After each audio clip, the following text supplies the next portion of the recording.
आज हम देखेंगे ब्रह्मांड की उत्पत्ति। ब्रह्मांड कहते किसे? आकाश में दिखने वाला समस्त आकाशीय पिंड, जिसमें आकाशगंगा से लेकर छोटे कण तक, सूक्ष्म कण तक सभी ब्रह्मांड। ब्रह्मांड की उत्पत्ति में सर्वमान्य सिद्धांत बिग बैंग है। इसी से आकाशगंगा का जन्म होता है। एक आकाशगंगा में लगभग 100 अरब तारे और ऐसे करके लगभग 100 अरब आकाशगंगा है। तारा का निर्माण निहारिका यानी नेबुला से होता है, जो धूलकण का एक बादल है। धूलकण क्या है? धूलकण God particle, electron, proton, neutron, hydrogen का एक समूह है। ये धूलकण में हाइड्रोजन 95% और हीलियम 5% पाया जाता है। तारा दो बल पर काम करता है। एक है जो ऊर्जा, जो इसे फैलाता है, ऊर्जा इसे फैलाता है, और गुरुत्वाकर्षण इसे बांधता है। आज हम बिग बैंग को देखेंगे। बिग बैंग क्या है? एक सूक्ष्म कण जिसका डेंसिटी मतलब उसका भारीपन बहुत अधिक था इसका। ये सूक्ष्म कण आप देख सकते हैं कितना छोटा है, एक बिंदी के बराबर। ये विस्फोट करता है और इससे गैलेक्सी का, आकाशगंगा का जन्म होता है।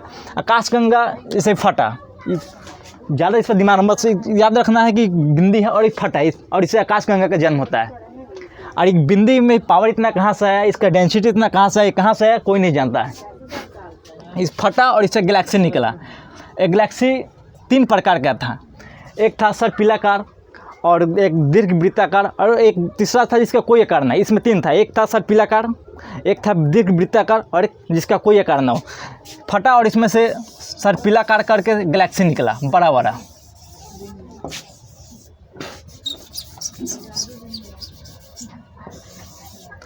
और दूसरा था वृत्ताकार,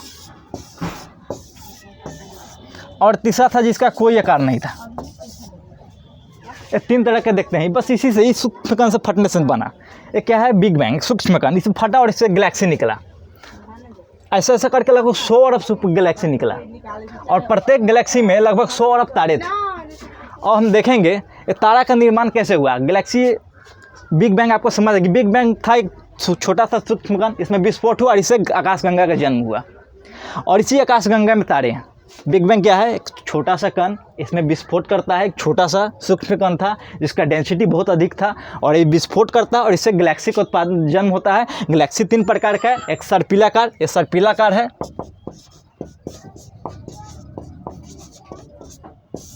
ये दीर्घवृत्ताकार है।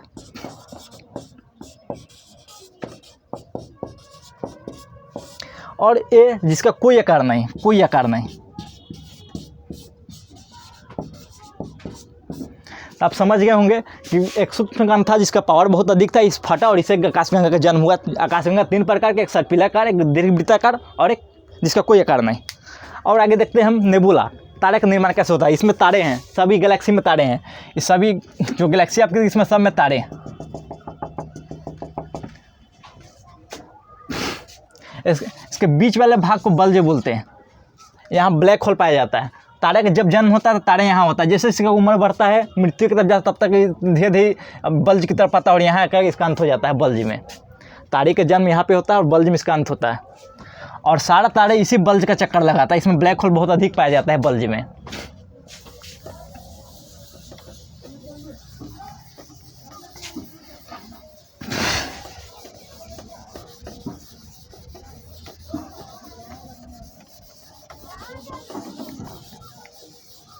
अभी निहारिका देखें, नेबुला क्या है? निहारिका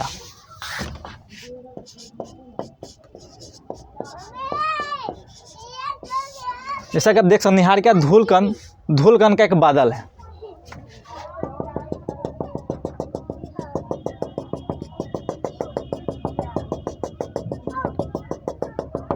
देख रहे, धूलकण का बादल है निहारिका।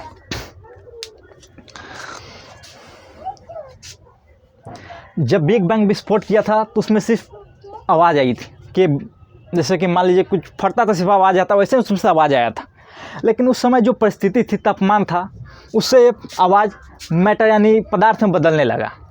सबसे पहला पदार्थ जो बना था वो हाइड्रोजन था। हाइड्रोजन जो लगभग 95% है। सबसे छोटा अणु बिग बैंग के, जो बिग बैंग विस्फोट किया उसमें से आवाज़ आई। वो आवाज़ उस समय के परिस्थिति और तापमान के अनुसार उसमें पदार्थ बदलने लगा, और सबसे छोटा पदार्थ जो बना वो हाइड्रोजन था। लेकिन वैज्ञानिक लोग इस पर और शोध किए कि क्या हाइड्रोजन से भी छोटा कोई कण है, तो उन्होंने शोध करके पाया कि हाइड्रोजन से छोटा कण इलेक्ट्रॉन, प्रोटॉन और न्यूट्रॉन है। और इस पर और शोध किया कि इससे भी छोटा कण का हम पता करते हैं कि इससे भी छोटा कण क्या हो सकता है, बिग बैंग से इससे भी छोटा कण निकला होगा। आवाज़ किया था वो पदार्थ से बदला, और ये पदार्थ से सबसे छोटा अणु क्या बना होगा। तो पहले हाइड्रोजन का पता किया, हाइड्रोजन सबसे छोटा अणु, इससे भी छोटा अणु पता किया था इलेक्ट्रॉन, प्रोटॉन, न्यूट्रॉन। और इससे भी छोटा पता करने वैज्ञानिक लोग पता करना चाहे, जिसमें प्रोफेसर हिग्स और प्रोफेसर बोसोन, दो प्रोफेसर थे, प्रोफेसर हिग्स और दूसरा प्रोफेसर बोसोन।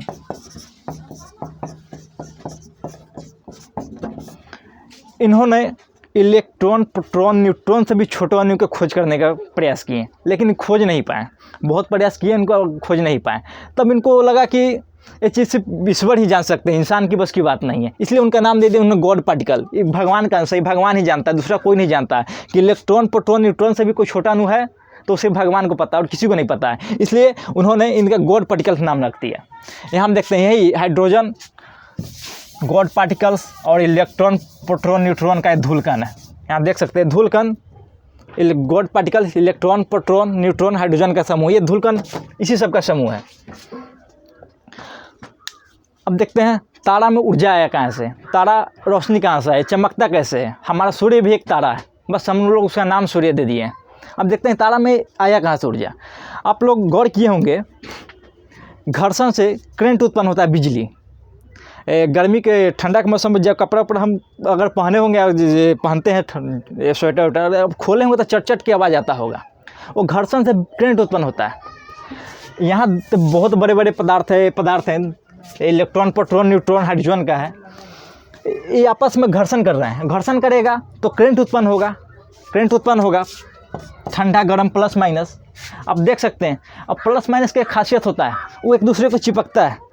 जैसे कि मान लीजिए दो वायर है, ये मान लीजिए प्लस है माइनस है, इसमें तो करंट देंगे तो चिपक जाएगा, ये पकड़ता है एक दूसरे को। अभी घर्षण से इसमें करंट उत्पन्न हुआ, प्लस और माइनस, प्लस माइनस उत्पन्न हुआ तो एक दूसरे को चिपकना शुरू किया तो एक दूसरे करीब आना शुरू हुए। यहाँ प्लस माइनस उत्पन्न हुआ और दूसरे को चिपक रहे, घर्षण से करंट उत्पन्न हो रहा है, प्लस और माइनस, और एक दूसरे को चिपक रहे, प्लस माइनस एक दूसरे को पकड़ रहा है, एक दूसरे के करीब आ रहे हैं। देखिए यहाँ पे एक दूसरे के करीब आ रहे हैं, चिपक रहा है, प्लस माइनस करंट एक दूसरे को पकड़ रहा है और एक दूसरे के करीब आ रहा है। और जैसे जैसे ये करीब आएगा, इसका भारीपन बढ़ेगा, और जैसे ही इसका भारीपन बढ़ेगा तो गुरुत्वाकर्षण का जन्म होगा। अब जब गुरुत्वाकर्षण आ जाएगा तो आपको पता है गुरुत्वाकर्षण किसी भी चीज़ को अपने तरफ खींचता है। करंट पहला काम कौन करेगा? करंट घर्षण से करंट उत्पन्न होगा, करंट एक दूसरे के खींचेगा अपनी तरफ, और जैसे ही खींचेगा थोड़ा कुछ भारी होगा, ही जैसे एक छोटा पिंड के रूप लेगा, इसमें भारीपन आएगा। जैसे इसमें भारीपन आएगा, इसमें गुरुत्वाकर्षण अपने आप आ जाएगा। गुरुत्वाकर्षण आएगा, वो बचल खुचल काम पूरा कर देगा। गुरुत्वाकर्षण है वो पता, जैसे पृथ्वी के पास अपना गुरुत्वाकर्षण है, हर चीज़ को खींच कर, अगर गुरुत्वाकर्षण आज पृथ्वी से हट जाए तो हम लोग पता नहीं, मतलब खड़े हैं, आप अपने आप उड़ने लगेंगे आकाश में। पूरा आप जो बिल्डिंग देखते हैं, महासागर तक सब अपने आप आकाश में उड़ने लगेगा, भाग जाएगा पृथ्वी को छोड़ के। तो हमको पृथ्वी खींच के रखे हुए हैं। तो गुरुत्वाकर्षण का काम क्या है? अपनी तरफ खींचना। तो पहला काम किया करंट इसको एक दूसरे के करीब लाकर घर्षण से उत्पन्न करंट हुआ और एक दूसरे के करीब आया और एक दूसरे को ज्वाइन किया। जैसे इसमें भारीपन है तो गुरुत्वाकर्षण आ गया, गुरुत्वाकर्षण आया और पूरा चीज़ को अपनी तरफ खींच लिया और बड़ा हो गया। जितना अगल बगल का धूलकण था सबको अपनी तरफ खींचने लगा बहुत स्पीड में। गुरुत्वाकर्षण पूरा स्पीड में हर चीज़ को खींच रहा है अपनी तरफ, सारा धूलकण को अपनी तरफ खींच लिया। इसमें क्या प्लस और माइनस उत्पन्न हुआ घर्षण से, और एक घर्षण करंट एक दूसरे के करीब आया, एक करीब आकर भारी हुआ तो इसमें गुरुत्वाकर्षण का जन्म हुआ। गुरुत्वाकर्षण बचल सारा काम कर दिया, सारा को अपनी तरफ खींच लिया। और आपको पता है कि निहारिका धूलकण हाइड्रोजन है। अब यहाँ खींच रहा है गुरुत्वाकर्षण और खींच रहा है अपने करीब में, यहाँ देख रहे हैं खींच रहा है अपने अंदर, सबको अपनी तरफ खींच रहा है।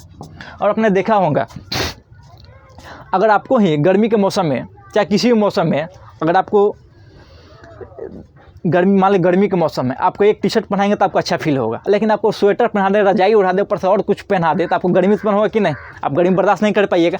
यहाँ तो गुरुत्वाकर्षण का काम, गुरुत्वाकर्षण सारे धूलकण को अपनी तरफ खींच रहा है, सबको खींच रहा है अपनी तरफ। तब जैसे जैसे खींचेगा, जैसे कि मान लीजिए कि एक रूम है, इसमें 10 लोग अटेगा, 10 लोग, लेकिन इसमें हम 200 लोग के घुसा देंगे ज़बरदस्ती घुस के। तो जो बीच में होगा, जो पहले उसका तो गर्मी सलवाला के मर जाएगा, गर्मी उत्पन्न होगा बहुत सारा। तो ये यहाँ पर यही काम हो रहा है। तो गुरुत्वाकर्षण सारा धूलकण को अपनी तरफ खींच रहा है, और खींचेगा जिसमें हो तो इसमें संलयन होगा। पता है कि ये धूलकण क्या है? हाइड्रोजन का धूलकण है, और इसमें संलयन होगा तो इसे हीलियम का जन्म होगा। हीलियम जैसे जन्म होगा तो प्रकाश उत्पन्न होगा, ऊर्जा उत्पन्न होगा। यहाँ संलयन हुआ, धूलकण आया, खींच रहा है, गुरुत्वाकर्षण लगातार इसमें जा रहा है, और यहाँ तापमान बढ़ता जा रहा है, और इससे संलयन होगा। हाइड्रोजन का हीलियम में संलयन होगा, हाइड्रोजन का हीलियम में संलयन होगा, और प्रकाश निकलेगा। प्रकाश निकलेगा तो प्रकाश बाहर की तरफ चीरता हुआ आएगा। ये हम सही से बनाते हैं।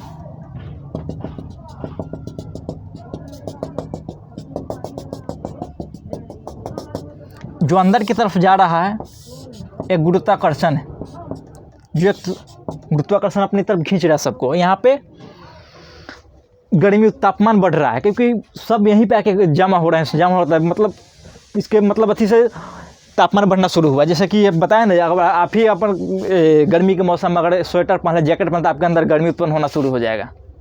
और ऐसे ही इसके अंदर यहाँ पर केंद्र में यहाँ संकुचन बहुत ज़्यादा अधिक हो रहा है, क्योंकि गुरुत्वाकर्षण सब धूलकण को अपनी तरफ खींच रहा है, और खींचने से यहाँ तापमान उत्पन्न होगा। तापमान उत्पन्न होगा किसका? हाइड्रोजन का। हाइड्रोजन संलयन करेगा, हीलियम में बदल जाएगा, हीलियम बदलेगा तो ऊर्जा निकलेगा, तो ऊर्जा बाहर की तरफ जाएगा चिरता हुआ, और इस तरह गोल हो जाता है। इस तरीके से तारे का निर्माण होता है। तारा का निर्माण निहारिका है, जो धूलकण है, घर्षण से इसमें करंट उत्पन्न होगा। करंट एक दूसरे के करीब आएगा, चिपकेगा, और चिपक के थोड़ा इसमें भारीपन आएगा। ये भारीपन आता है, जैसे ही आएगा इस पर गुरुत्वाकर्षण का जन्म होगा। गुरुत्वाकर्षण सारा काम कर देगा, जितना धूलकण है सब अपनी तरफ खींच लेगा, और जैसे ही खींचेगा केंद्र में संकुचन होगा, यहाँ तापमान बढ़ेगा, और तापमान बढ़ेगा तो हाइड्रोजन का संलयन होने लगा हीलियम में, और प्रकाश को उत्पन्न हो जाएगा। तारा 2 बल पर काम करता है, एक ऊर्जा है और दूसरा गुरुत्वाकर्षण, जिसमें हम बता दिए हैं। एक ऊर्जा है, ऊर्जा क्या है? बाहर की तरफ निकल रहा है, और गुरुत्वाकर्षण क्या है? अंदर की तरफ जा रहा है। ऊर्जा बाहर की तरफ और गुरुत्वाकर्षण अंदर की तरफ, और इसी से इसका आकार गोल हो जाता है।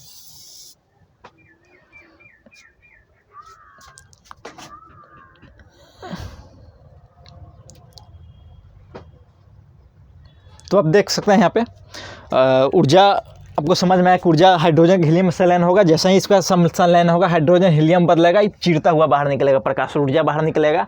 ऊर्जा बाहर निकलेगा, गुरुत्वाकर्षण अंदर खींचेगा, ऊर्जा बाहर निकलेगा, गुरुत्वाकर्षण अंदर खींचेगा सभी चीज़ को।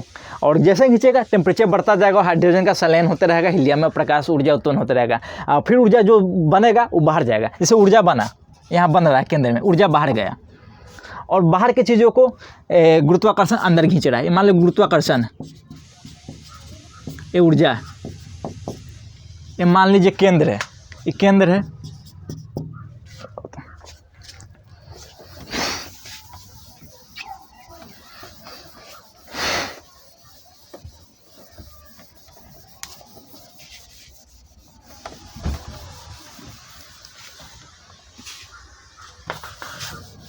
मान लीजिए केंद्र है, सूर्य का केंद्र है, ये सब धूलकण है बाहर। गुरुत्वाकर्षण क्या है? अंदर की तरफ खींच रहा है, अंदर की तरफ गुरुत्वाकर्षण।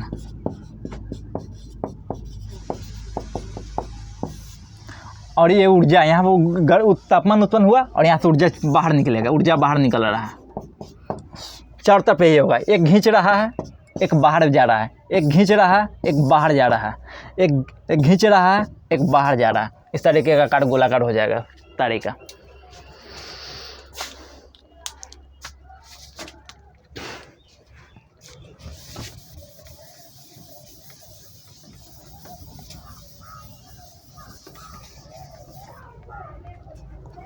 हम देखते हैं क्या क्या देखें। पहला बिग बैंग देखें, एक सूक्ष्म कण था, इसमें विस्फोट हुआ, और इसे गैलेक्सी का जन्म हुआ। उसके बाद देखेंगे निहारिका, नेबुला। नेबुला क्या था? धूलकण था। ये धूलकण में आपस में घर्षण हुआ, और घर्षण से करंट उत्पन्न हुआ, और करंट एक दूसरे को चिपकने लगा, और जैसे ही एक दूसरे पर चिपका, इसमें गुरुत्वाकर्षण का जन्म होता है। और गुरुत्वाकर्षण सारे धूलकण को अपनी तरफ खींचता है, और जैसे ही खींचता है तो उसके अंदर तापमान बढ़ना शुरू होता है, और तापमान हाइड्रोजन का हीलियम में संलयन करना शुरू कर देता है, और इससे ऊर्जा का जन्म होता है।